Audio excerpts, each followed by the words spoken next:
Olá, gente querida, feliz sábado a todos vocês.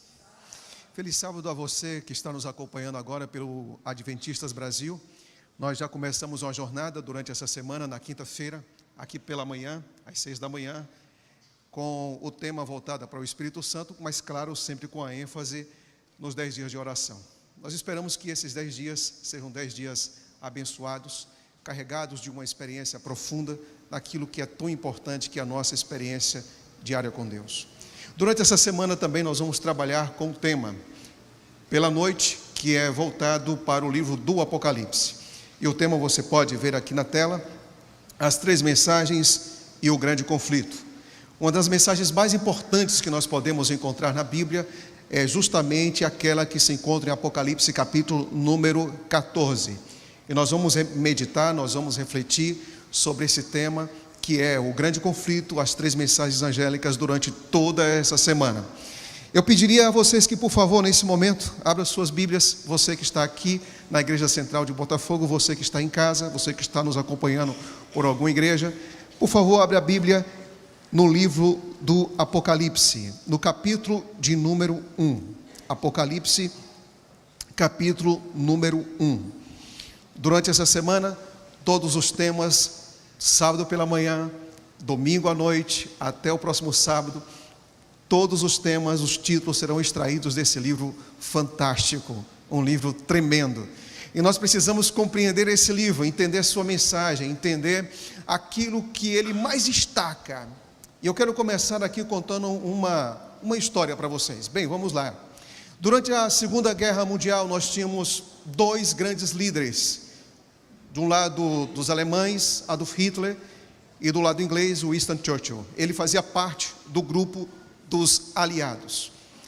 E é interessante que Hitler, ele estava avançando por toda a Europa, e o sonho, o propósito dele era chegar até Londres. E naqueles momentos difíceis para a Inglaterra, para o povo britânico, Winston Churchill teve que se reunir e formar um gabinete de crise, ou alguns chamam de a sala de guerra londrino. E ele teve então que contratar pessoas que pudessem descobrir quais eram os segredos, os planos que os nazistas tinham para então invadir a Inglaterra. Ele usou várias estratégias para proteger o povo inglês, mas teve uma que fez uma enorme diferença. No livro que trata sobre o tema das mensagens codificadas, a criptografia, Simon Singh fala sobre o que as mensagens secretas ao longo de todos os anos, de séculos e de milênios, desde o Egito, como descobrir como os seus inimigos se comunicavam, fez a diferença para muitas guerras, o final ou a finalização de muitas guerras. E aqui nós vamos encontrar algo bastante interessante, que um dos cientistas matemáticos que se destaca nesse período da guerra é Alan Turing. Ele foi responsável por quebrar alguns códigos nazistas alemães, e ele, com a sua equipe, conseguiu formar uma espécie de máquina que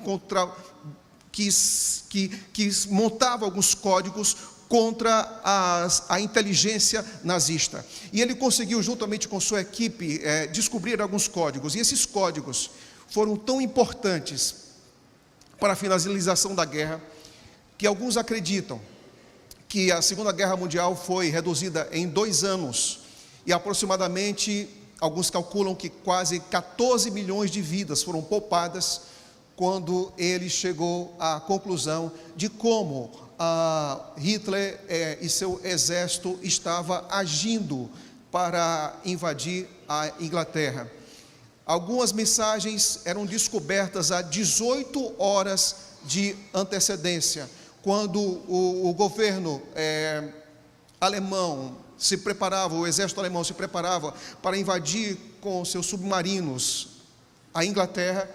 Essas mensagens chegavam com muita antecedência, e o exército inglês tomava todas as providências, então, para proteger o povo, e algumas pessoas dizem que Alan não foi responsável por vencer a guerra, mas alguns dizem que a guerra acabou justamente pela forma, pela contribuição que ele deu ao descobrir os códigos do inimigo. Quando nós olhamos para a Bíblia, nós vamos perceber que o livro do Apocalipse foi escrito em códigos. E a gente pergunta por que foi escrito em códigos. Nós vamos descobrir que esse livro tão especial, tão profundo, tão relevante para os nossos dias, foi escrito em código. Por quê? Porque a igreja estava sendo perseguida. Mas a Bíblia diz que esse livro não estaria selado para aqueles que pertenciam a Jesus Cristo. Em Apocalipse, nós vamos ver Apocalipse 22, versículo 10, disse-me ainda, não cele as palavras da profecia deste livro, porque o tempo está próximo. Então nós vamos perceber que esse livro, ele para aqueles que sinceramente estão procurando conhecer a verdade, procurando conhecer a vontade, procurando conhecer a Deus, não é um livro que está oculto, é um livro que está revelado. E a pergunta que nós fazemos é qual um dos motivos que levou João a falar em códigos, em símbolos, naquele momento em que ele escreveu o seu livro na ilha de Patmos. Nós vamos encontrar um motivo, um dos motivos mais importantes é que ele escreve, porque naquela ocasião a igreja estava sendo perseguida. E a igreja, ao ser perseguida, os seus inimigos não poderiam descobrir o que significava bestas, o que significava uma mulher vestida do sol. Eles não poderiam entender o que significavam os chifres. Por isso que, mesmo a igreja sendo perseguida naquele momento, João, dirigido pelo Espírito Santo, sabia que os cristãos iriam entender o que ele estava dizendo. Então, quando nós olhamos para a Bíblia, nós vamos perceber, por exemplo, que alguns códigos aparecem, especialmente no livro do Apocalipse, e que em toda a Bíblia nós vamos encontrar o significado. Por exemplo, animal na Bíblia, nós sabemos que significa rei ou um reino, de acordo com Daniel capítulo número 7. Dentro da literatura, da compreensão apocalíptica, nós vamos entender que Daniel capítulo 7 revela que animais significa rei ou reinos. Uma mulher representa a igreja, de acordo com Efésios capítulo número 5, versículo 23. Estrelas, aquelas estrelas que se encontram nas mãos de Jesus, em Apocalipse capítulo número 1, apontam para os mensageiros de Deus. Em Apocalipse capítulo número 12, nós vamos encontrar uma profecia de tempo, 1260 anos. E lá nós vamos também encontrar o significado do que significa, do sentido de tempo, que tempo em profecia significa anos. E logo depois, nós vamos encontrar dentro do livro do Apocalipse, uma palavra que vai aparecer várias e várias vezes, que é a palavra cordeiro. E a palavra cordeiro, como também leão, representam a mesma pessoa, e essa pessoa é a pessoa de Jesus Cristo. Bem, quando nós olhamos para esse livro fantástico, que desperta em nós muitos interesses, a pergunta que nós devemos fazer é a seguinte: qual é o centro desse livro fantástico? O que deve fazer com que o nosso interesse, a nossa busca, a nossa obsessão por esse livro, que ela é despertada por tantos enigmas e interesses, qual é o centro desse livro? E algumas pessoas podem dizer: epa, o centro desse livro é uma mulher sentada em um animal terrível com 7 cabeças e 10 chifres, de Apocalipse capítulo número 17. Nós precisamos focar nossos olhos, nossas intenções e nossas atenções ao capítulo número 17, porque esse é o ponto central do livro. Então nós precisamos entender o que significa aquela mulher, por que ela está com um cálice nas mãos, por que ela bebe e oferece o vinho da sua prostituição às outras nações. A pergunta que deve ser feita: será que esse é o ponto principal do livro? Eu posso dizer para vocês que não. Quando nós olhamos para o livro do Apocalipse, a pergunta que fica é, já que não é o capítulo 17, será que o ponto principal do livro do Apocalipse é o 666? O que significa essa marca? Por que 666? Por que 666? De onde vem? Porventura, compreender esse tema é o tema mais importante do livro do Apocalipse? Porventura, a marca da besta é um chip? Porventura a marca da besta é algum complô que está existindo entre as nações para perseguir um povo? O que significa essa marca? Será que compreender isso é o ponto principal? Eu posso dizer também que não. Mas nós vamos encontrar no capítulo 15, no capítulo 16, uma referência ao Armagedon, que é a última batalha, a última guerra que acontece aqui na terra antes de Jesus Cristo voltar. E a pergunta que nós devemos fazer é: será que esse é o ponto principal? Ou seja, vamos recapitular, será que Apocalipse 17 é o ponto principal que deve dirigir os nossos estudos no livro do Apocalipse? Será que o ponto principal é descobrir quem é a besta e também a sua marca no capítulo número 13? Ou será que é importante entender a natureza e o propósito da grande guerra que vai acontecer do Armagedon? Permita dizer algo para vocês. Esses são temas importantes, mas esses não são os temas, ou melhor, não é o tema mais importante desse livro, de forma alguma. E a pergunta que nós devemos fazer é: se não é isso, qual é o tema mais importante do livro do Apocalipse? Qual é o tema mais importante do livro do Apocalipse? Bem, nós vamos perceber isso agora. Abra sua Bíblia em Apocalipse, capítulo 1, e você vai ver qual é o tema principal desse livro. Apocalipse, capítulo número 1, e versículo número 1, veja o que diz. Revelação de Jesus Cristo, que Deus lhe deu para mostrar aos seus servos as coisas que em breve devem acontecer e que ele, enviado por intermédio do seu anjo, notificou ao seu servo João. A pergunta que se repete e que não quer calar: quem é o centro, ou o que é o centro desse livro? Pense em uma coisa: se Jesus, ele é o centro das Escrituras, ele também será o centro desse livro. Se Jesus Cristo, de Gênesis a Apocalipse, é a promessa da sua primeira vinda, a sua obra, aquilo que ele está fazendo, e a promessa da sua segunda vinda, aquilo que ele fará, então isso quer dizer que quando nós nos aproximamos desse livro, nós devemos ter um interesse profundo em uma pessoa, naquilo que ele é e naquilo que ele faz. Me encanta saber que os dois livros mais importantes da Bíblia é o livro de Daniel e o livro do Apocalipse. E esses dois livros, o livro do Apocalipse especialmente para os últimos dias, esse livro está apontando com um holofote, com a luz tremenda para uma pessoa. Então pense comigo que quando nós falamos de temas proféticos, nós podemos falar do Armagedon, nós podemos falar do 666, nós podemos falar da mulher que está sentada no animal terrível de Apocalipse 17, mas a palavra final, a pessoa que tem que mais ser destacada e aparecer, as suas obras, as suas ações, essa pessoa é Jesus Cristo. Se Cristo é o centro da Bíblia, ele também é o centro do livro do Apocalipse. Quando nós descobrimos isso, nós vamos ter uma experiência diferente. Por quê? Porque Cristo como centro da profecia, você vai perceber que ele é aquele que sustenta tudo em suas mãos. Nada foge do controle de Cristo, absolutamente nada. Quando nós estudamos o livro do Apocalipse, à luz da pessoa de Jesus Cristo, nós vamos perceber uma coisa: o mundo pode estar em escuridão, mas Jesus é a luz do mundo. O mundo pode estar em confusão tremenda, olhando para o futuro com uma baixa previsibilidade, mas Jesus já está no futuro. Nós podemos perder o controle de algumas coisas nessa vida, nós podemos perder o controle de nossa saúde, nós podemos perder o controle de nosso casamento, nós podemos perder o controle de nossa família, mas Deus não perde o controle de absolutamente nada, porque Ele reina. Ele reina. Então, quando eu olho para o livro do Apocalipse, eu percebo duas coisas. Aquilo que Jesus Cristo é, a Bíblia diz, a revelação de Jesus Cristo.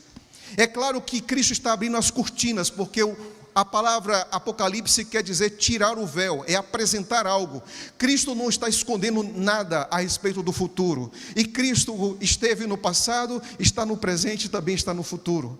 Quer dizer que Ele tem tudo sob controle. nós somos chamados para olhar de forma mais detida e aprofundada esse livro. Aí então você pergunta, tá, pastor, ok. Nós temos então o Evangelho de Mateus, Marcos, Lucas e João. E você está dizendo que esse livro é altamente cristocêntrico.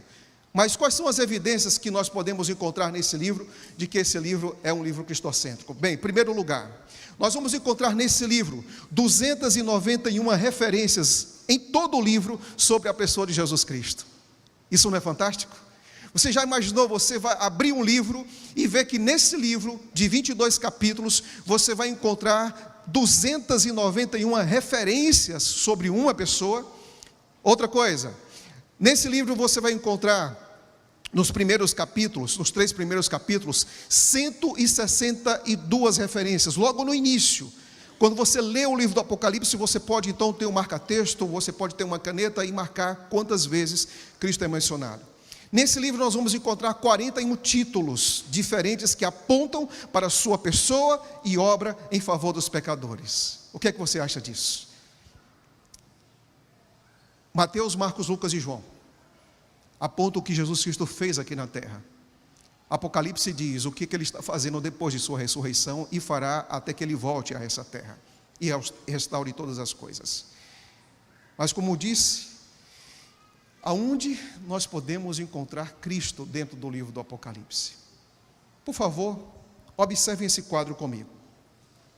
Primeiro lugar, em Apocalipse 12, fala da mulher que deu à luz a um filho varão. O que faz você pensar nessa imagem?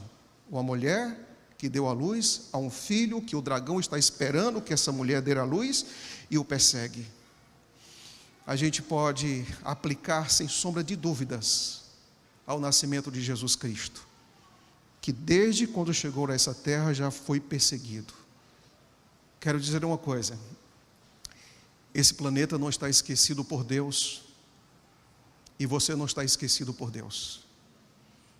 Eu não sei quantas vezes você já pensou em estar esquecido, rejeitado, escanteada nessa vida, mas lembre-se de uma coisa, Jesus um dia tocou esse planeta com as plantas dos seus pés para dizer para você que você não está sozinho. Você não está desamparado, você não está esquecido e você não é mais um neste mundo. Porque a Bíblia diz que o Verbo se fez carne e habitou entre nós. Apocalipse 12 diz que Jesus respirou o mesmo ar que nós respiramos, caminhou entre nós, conhece nossa realidade, nossos problemas, nossas provações, nossos desafios, e diz para nós que está aqui agora entre nós através do Espírito Santo.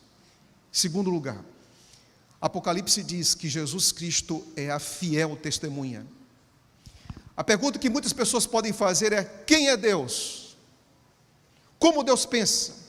Como Deus trata os pecadores? Como Deus trata aqueles que cometem erros gravíssimos em sua vida? Como Deus se dirige a uma pessoa que cometeu adultério? Olhe para Apocalipse capítulo número 1, mas também olhe para João capítulo número 8. Como é que Deus trata pessoas que são corruptas? Olhe para Lucas capítulo número 19 e veja como ele tratou Zaqueu. Quando os discípulos estavam confusos, um deles disse para Jesus: Jesus, mostra-nos o Pai. E Jesus Cristo disse: Filipe, se você ver a mim, você verá o Pai. Filipe, o contorno da minha vida, a minha fala, as minhas atitudes expressam quem é Deus. Deus não é uma pessoa que possui amor.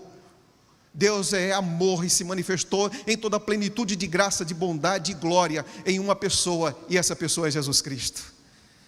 A Bíblia diz que Ele representa Deus, a face de Deus, o rosto de Deus. Nós não podemos estar confusos a respeito de quem é Deus. Por quê? Porque Jesus Cristo disse que Ele e o Pai eram um. Quando a gente olha para Jesus Cristo, nós podemos saber claramente quem é Deus. Mas em terceiro lugar, a Bíblia diz que Jesus Cristo é aquele que nos ama. Por favor, abra sua Bíblia em Apocalipse capítulo número 1 e veja de cara, no primeiro capítulo, uma das mensagens ou frases mais impactantes desse livro. Capítulo 1, versículo 5 diz: e da parte de Jesus Cristo, a fiel testemunha, o primogênito dos mortos e o soberano dos reis da terra, aquele que nos ama e pelo seu sangue nos libertou dos nossos pecados. Aleluia! Aqui está dizendo que Jesus Cristo nos ama. Você pode ter dúvida sobre o amor do seu namorado, você pode ter dúvida do amor do seu marido, você pode ter dúvida do amor da sua esposa, mas nunca tenha dúvida do amor de Deus por você, porque o sangue de Jesus na cruz é a maior declaração de amor que Deus fez para você. Nos dá segurança. Nós vivemos em uma geração que fica buscando o amor, obcecada por simpatia, obcecada por likes, obcecada por aceitação, obcecados por ser aceito. Tem pessoas que estão se expondo a vida toda nas mídias sociais à procura de uma lembrança, à procura de um abraço, à procura de uma aceitação. Eu quero dizer uma coisa: se os seus olhos estiverem na cruz, você não vai ter problema de autoestima, porque na cruz Deus fez a maior declaração de amor, de respeito, de carinho, de atenção, de valorização a você. Quem é amado por Jesus Cristo se olha de uma maneira diferente. Se Deus valorizou você, se valorize, porque você é amado por Deus. O texto também diz algo mais. O texto diz que Ele é o primogênito dos mortos. Primogênito não é aquele que primeiro morreu e ressuscitou, mas quer dizer que os mortos só ressuscitam por causa dEle. Isso quer dizer o seguinte: nós podemos perder pessoas queridas, nós podemos perder entes queridos, mas Jesus Cristo nos deu esperança. A vida não é nascer, crescer, reproduzir, morrer e é fim. Não. Jesus Cristo disse: eu sou a ressurreição e a vida. Aqueles que creem em mim, ainda que morram, viverão. Aleluia. Você crê nisso? Você crê nisso? Levante sua mão e diga: eu creio. Eu creio nisso, pastor. Pastor, eu perdi uma pessoa muito querida nessa pandemia. Pastor, eu perdi uma pessoa muito querida esse ano. Parece que a gente é rasgado, né, por dentro. Mas eu quero dizer que não existe dor que Jesus Cristo não transforme em esperança, e não existe esperança que um dia Ele irá transformar em algo concreto. E algo concreto a gente precisa acreditar que Jesus Cristo venceu a morte e vencerá na vida de todos aqueles que se entregaram um dia a Ele também. A Bíblia também diz, em Apocalipse 1, que Ele voltará. Eis que venho nas nuvens do céu e todo olho verá. Você sabe como é que termina o livro do Apocalipse? Vamos dar aqui uma passagem bonita sobre o livro do Apocalipse. Primeiro, no livro do Apocalipse, no capítulo número 1, João está na ilha de Patmos. Quem que aparece para João? Jesus Cristo. No capítulo 2, ele apresenta a série das 7 igrejas, 2 e 3, Éfeso, Esmirna, Pérgamo, Tiatira, Sardes, Filadélfia e Laodiceia. O que nós vamos encontrar? Quem é que está falando para a igreja? Jesus Cristo e o Espírito Santo. No capítulo de número 4, Jesus Cristo aparece também ali de forma indireta no trono de Deus. No capítulo número 5, ele é o cordeiro que foi morto. No capítulo número 6, ele é aquele que começa a abrir os selos. No capítulo número 7, ele é o 4º anjo que vai marcar o seu povo. No capítulo número 8, é ele que dá ordem para as trombetas. No capítulo número 9 também. No capítulo 10, as 2 testemunhas, com o Antigo e o Novo Testamento, representam quem é Jesus Cristo. No capítulo 10, nós vemos o anjo especial que diz para João que não haverá mais demora. No capítulo número 11, nós vamos encontrar as 2 testemunhas. No capítulo número 12, nós vamos encontrar uma mulher que dá à luz a um filho, esse filho é Jesus Cristo. No capítulo número 13, nós vamos encontrar uma besta que sai do mar e uma besta que sai da terra. Mas entre essas 2 bestas diz que nós devemos ter os nossos nomes no livro do Cordeiro. No capítulo número 14, as 3 mensagens angélicas, que o centro é Jesus Cristo. No capítulo número 15, é o cântico de Moisés, que o centro desse cântico é Jesus Cristo. E quando nós olhamos para o capítulo número 15, é interessante que é um cântico de vitória. Mas por que falar de vitória se a luta é no capítulo número 16? Porque escute isso, nós podemos cantar vitórias antes da batalha final, porque Jesus já nos deu garantia dessas vitórias. Capítulo 17, a mulher que quer tomar lugar de Jesus Cristo. No capítulo 18, Babilônia cai. No capítulo 19, quando Babilônia cai, 18 cai, no 19, o nosso rei irá voltar. Aleluia. E no capítulo número 20, o milênio. No capítulo 22, a descrição da nossa casa. E no capítulo 21, no capítulo 22, termina com uma frase que diz o seguinte: aquele que dá testemunho dessas coisas diz: certamente venho sem demora. E nós podemos dizer: ora vem, Senhor Jesus. Mas qual é o tripé desse livro quando se fala de Cristo? Bem, antes de apresentar esse tripé, Hans Ranko Stefanovic diz o seguinte: a mensagem do Apocalipse é uma continuação do relato dos evangelhos. Ele comenta sobre a morte e ressurreição e continua onde os evangelhos terminam, na ascensão de Jesus aos céus. Olha que coisa fantástica. Jesus Cristo não está tirando férias no céu, Ele está trabalhando por várias pessoas, está trabalhando por mim e por você. E quando nós temos essa segurança, o que nós podemos aprender desse livro? Pelo menos 3 coisas sobre Jesus Cristo. Que 3 coisas são essas? A primeira: Jesus Cristo é o Cordeiro que foi morto. Aproximadamente 28 vezes esse livro vai chamar Jesus de Cordeiro. Por que essa insistência? Por que esse foco apontando para Jesus como Cordeiro? Por que tantas vezes? Porque no Antigo Testamento o Cordeiro era apresentado como a esperança de salvação. A primeira coisa que João diz quando encontra Jesus, ele diz: eis o Cordeiro. No livro do Apocalipse, o último livro da Bíblia, um dos livros mais importantes das Escrituras, apresenta com insistência a palavra Cordeiro. Se o livro apresenta Jesus Cristo como Cordeiro, e o Cordeiro é o Salvador, o que significa? Que todos nós precisamos ser salvos, porque nós estamos perdidos. Sem Cristo a vida não tem sentido. Sem Cristo a gente vive uma vida de distração. Sem Cristo a gente vive uma vida sem propósito. Sem Cristo a gente vive uma vida vazia. A gente fica conquistando muitas coisas, mas vazios. Por quê? Porque Jesus Cristo, Ele disse que era o real sentido da vida.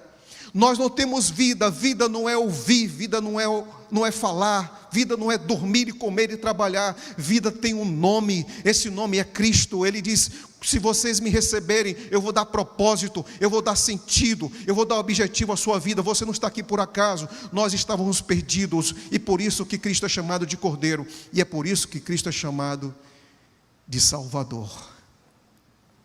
George Knight disse uma coisa: nas Escrituras, Cristo não é chamado acima de tudo como mestre, porque não é isso que nós precisamos.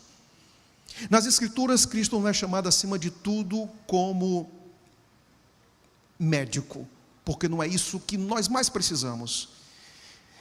Cristo é chamado de Salvador, porque o que nós mais precisamos desse mundo é de um Salvador. Quando olhamos para essa realidade no livro do Apocalipse, nós vamos perceber uma coisa: que Jesus Cristo é o sacerdote que intercede. Como é que está a sua caminhada para o céu? Como é que está a sua jornada rumo à eternidade? Você tem falhado? Você tem altos e tem baixos em sua vida? Quais são as coisas em sua vida que você gostaria de apagar de uma vez por todas, mas você não consegue? Que você gostaria de deletar, mas você não consegue? O que está na sua consciência martelando você tantas e tantas e tantas vezes? Certa vez, um pastor nosso muito querido visitou uma igreja para fazer uma semana de oração.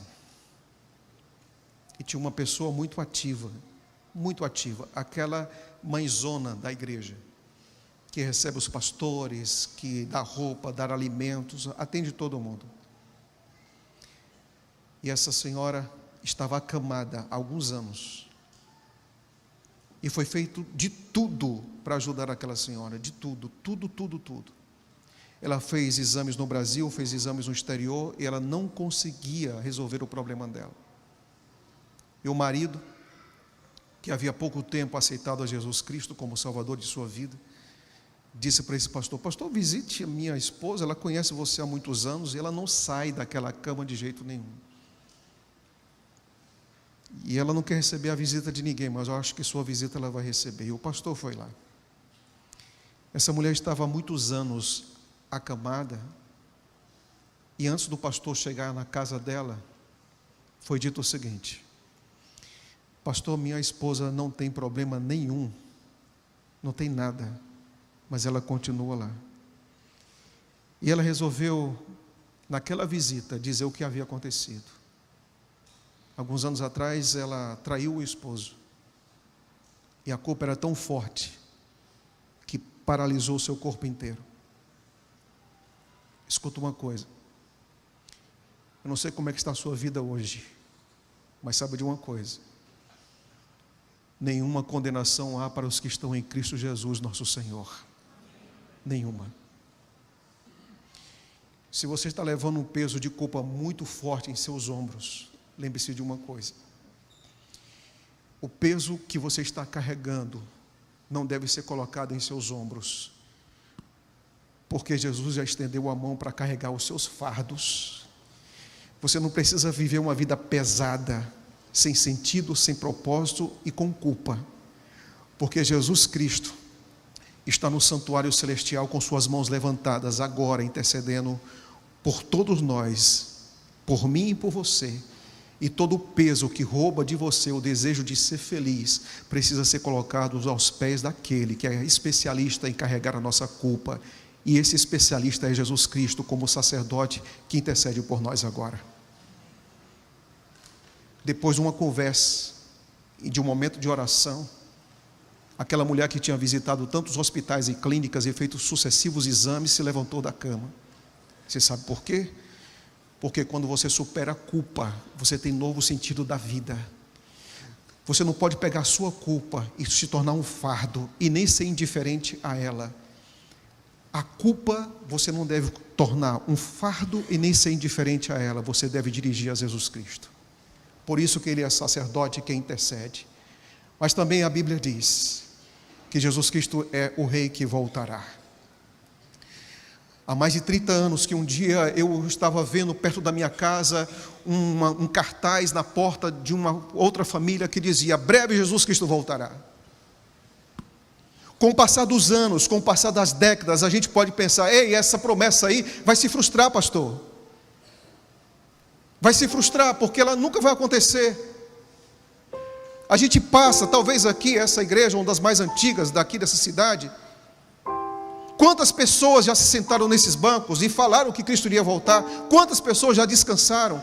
Quantas pessoas você já conhece? Você que está em casa agora e já ouviu falar dessa mensagem. Mas parece que o tempo passa, parece que quem determina o futuro desse mundo são os governantes, são os líderes mundiais. Eu quero dizer para você: não coloque a sua esperança no lugar errado. Não coloque a sua esperança no Planalto, não coloque a sua esperança em outras instituições. Coloque a esperança naquele que tem o controle de tudo.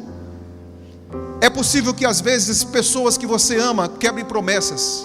É possível que políticos quebrem promessas. É possível que o seu chefe quebre suas promessas. É possível que amigos íntimos quebrem promessas. Mas Jesus Cristo nunca vai quebrar sua promessa. Ele vai voltar. Daqui a pouco esse céu vai ser rasgado pela glória de Deus. Porque nada do que Cristo fez na terra, nada do que prometeu na terra, Ele deixou de cumprir. E nada do que Ele prometeu indo para o céu deixará de cumprir. Por isso, revigora as suas forças. Não perca a esperança. Porque um dia tudo vai estar cada vez mais escuro, mas um dia a luz da eternidade vai brilhar para todos nós. Então por isso, renove suas forças. Sabe por quê? Porque Jesus Cristo vem resgatar você. Naquele dia, Ele irá chamar vários e vários nomes. Naquele dia em que mortos serão devolvidos para os seus familiares, que coisas extraordinárias irão acontecer com os nossos corpos. Naquele dia Jesus Cristo vai chamar milhões e milhões de nomes. E naquele dia Ele vai chamar o seu nome. O seu nome. O seu nome. Por que a gente não vive essa esperança com mais intensidade? Alguns anos atrás, uma moça chamada de Barbara Mackley, estava em uma faculdade nos Estados Unidos e a sua mãe foi buscá-la porque estava acontecendo uma epidemia em 1968. E naquela epidemia de gripe, ela era filha de um grande empresário nos Estados Unidos. A mãe foi buscá-la. E quando a mãe foi buscá-la, a viagem era muito longa, tiveram que ficar em um hotel. E naquele hotel, 2 criminosos que estavam vestidos de policiais conseguiram então raptar aquela garota. Deixaram a mãe, mas raptaram aquela garota. E aquela garota, ela foi colocada em uma espécie de sepultura com uma câmara que havia ventiladores, oxigênio e que ela podia então sobreviver por alguns dias. Foram 83 horas. E essa moça ali dentro daquele lugar terrível, em que ela disse em o seu livro, depois de 83 horas, ela fala que um dos momentos mais difíceis era quando a areia estava sendo jogada em cima dela e ela estava desesperada que a voz não poderia ser mais ouvida. Os criminosos tiraram essa foto dizendo que ela estava então sequestrada. Fizeram então os apelos, ou melhor, dirigiram-se aos pais dela, especialmente ao pai que era um grande empresário, que pagasse pelo resgate dela. Começaram-se então as buscas, os policiais foram informados e depois de 83 horas conseguiram encontrar os criminosos, porque havia um movimento muito intenso deles perto desse lugar. Mas o que me chamou a atenção é que durante todo esse processo para resgatá-la, ela conseguiu sair e antes de sair existe um outdoor que o pai pediu para espalhar por muitos lugares dos Estados Unidos, que dizia o seguinte: amada, por favor venha para casa, nós pagaremos todas as despesas e encontraremos você em qualquer lugar, a qualquer hora. Seu lugar não é aqui, o meu lugar não é aqui. Você não foi chamado para pensar em dias melhores, você foi chamado para pensar na eternidade. Na eternidade. Deus não está te prometendo um Rio de Janeiro melhor, Deus não está te prometendo um Brasil melhor, Deus não está te prometendo um mundo melhor, mas Deus promete para você vida eterna. Vida eterna. E esse Deus um dia prometeu que irá voltar e vai voltar para resgatar os seus. E nós olhamos que pouco tempo depois essa moça, ela foi finalmente resgatada. E quando ela foi resgatada, ela teve a alegria de estar com o seu pai e também com sua mãe e também com seu irmão. Há um pensamento que me toca muito. E o pensamento que me toca é esse aqui. Um pouco mais e veremos o rei em sua beleza.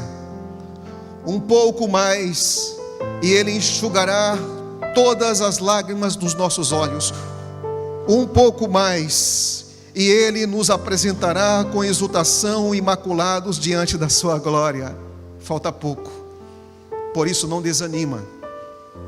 Não volte atrás, porque as melhores coisas da vida estão esperando por nós. E o que nós estamos esperando não é uma coisa, o que nós estamos esperando é uma pessoa. Você pode dizer o seguinte: pastor, é porque a gente vive esperando Jesus, a gente está o tempo todo esperando Jesus. Eu já espero Jesus há 10 anos, há 20 anos, há 30 anos. Entenda uma coisa: Jesus não veio, não é porque nós estamos alimentando essa esperança cada vez maior. Não somos nós que estamos esperando por Ele. É Ele que espera por nós. É Ele que espera por nós. E eu quero dizer para vocês que hoje nós temos uma pessoa aqui, que depois de 12 anos, que deixou Jesus Cristo, ele voltou para os braços de Cristo. É o Leonardo. Você sabe por quê? Nessa vida, no fundo, não somos nós que esperamos por Cristo, é Ele que espera por nós. E nós temos hoje a alegria de ver essa cena maravilhosa, que ontem o pastor Arthur me apresentou, a mensagem que o Léo enviou para o pastor Arthur ontem à noite. Sabe o que ele colocou? Ele colocou o seguinte: uma mensagem: pastor, eu estou muito feliz, porque eu estou voltando para Jesus Cristo. Pastor, estou muito feliz. A gente conversou ainda há pouco ali atrás. Lembre-se de uma coisa: no fundo, não é você que está esperando por Ele, é Ele que espera por você.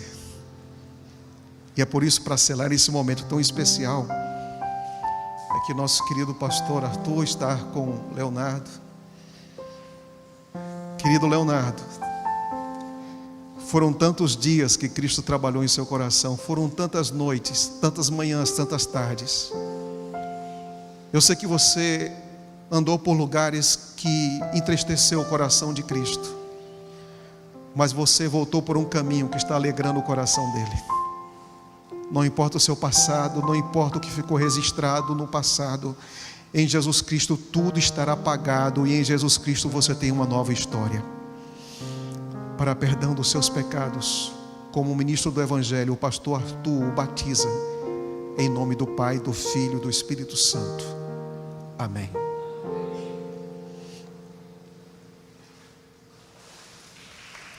Amém. Amém.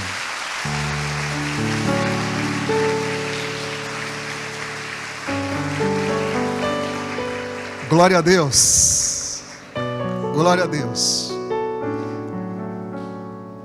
Amém. Daqui a pouco ele volta com grande alegria. Esse nó aqui da garganta vai ser desatado, porque naquele dia vai dizer o seguinte: ó, esse é o Senhor que nós esperávamos.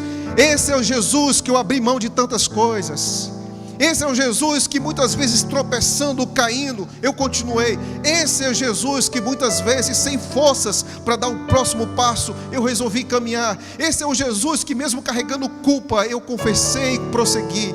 Esse é o Jesus que eu amei. Esse é o Jesus que me limpou. Esse é o Jesus que me deu sentido na vida. É esse Jesus que nós vamos encontrar. Jesus é o meu Messias, é o seu Messias. Jesus Cristo é o Salvador de todo mundo. Ele morreu, Ele ressuscitou, Ele vai voltar. Isso é Apocalipse. Que naquele dia nós possamos encontrá-lo de braços abertos. Você crê nisso? Quem gostaria de dizer: eu quero encontrar Jesus com um sorriso no rosto, com um brilho nos olhos e de braços abertos? Levante sua mão. Você que está em casa, diga isso: eu quero encontrar Jesus de novo, com um sorriso no rosto, com um brilho nos olhos e de braços abertos. Luiz Cláudio.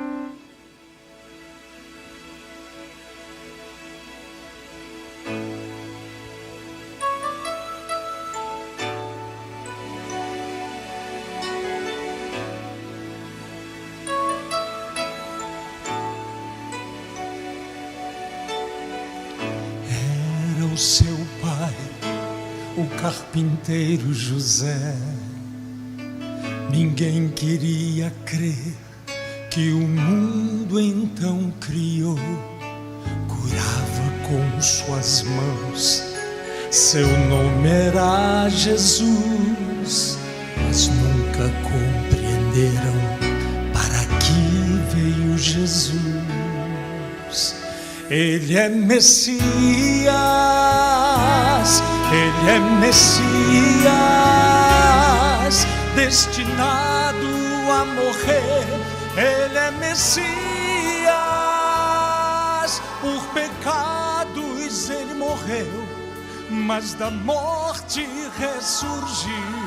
Ele é Rei, Ele é Deus e Senhor. Ele é Messias.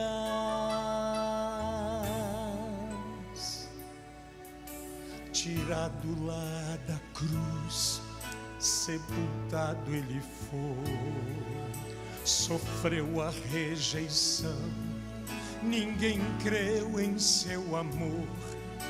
Da morte então a vida, a pedra removeu, com poder se revestiu, a morte então venceu. Ele é Messias, Ele é Messias, destinado a morrer. Ele é Messias, por pecados Ele morreu, mas da morte ressurgiu. Ele é Rei, Ele é Deus e Senhor.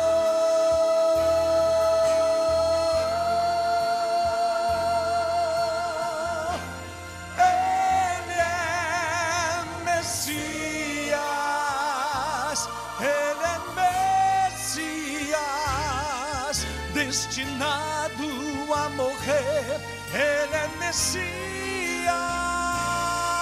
por pecados Ele morreu, mas da morte ressurgiu. Ele é Rei, Ele é Deus e Senhor.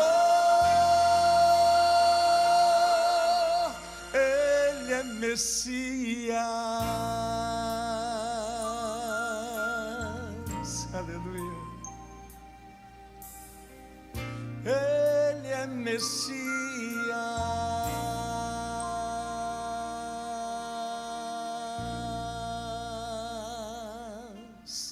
Amém. Vamos fazer uma oração? Querido Deus e Pai, muito obrigado porque nesse mundo confuso, inseguro, imprevisível, o Senhor é a luz que ilumina os nossos caminhos. Jesus Cristo é aquele que domina todas as coisas. É aquele que mostra o caminho, que diz o que irá acontecer no futuro, mas prometeu que estaria conosco todos os dias até a consumação dos séculos. Nos ajuda a que cada parte da nossa vida viva para Ti. Jesus é o centro das Escrituras, Jesus é o centro do livro do Apocalipse, que Ele seja o centro da nossa vida. Que ninguém ocupe mais o nosso pensamento do que Cristo. Que ninguém motive a sermos o que somos e desejarmos coisas melhores do que Cristo. Que todo o início da nossa vida e que todo o propósito da nossa vida seja Cristo, aquele que nos motiva a viver, aquele que renova nossas esperanças, aquele que levou os nossos pecados e aquele que nos garante vida eterna. Que a Tua paz nos alcance hoje, em nome de Jesus. Amém.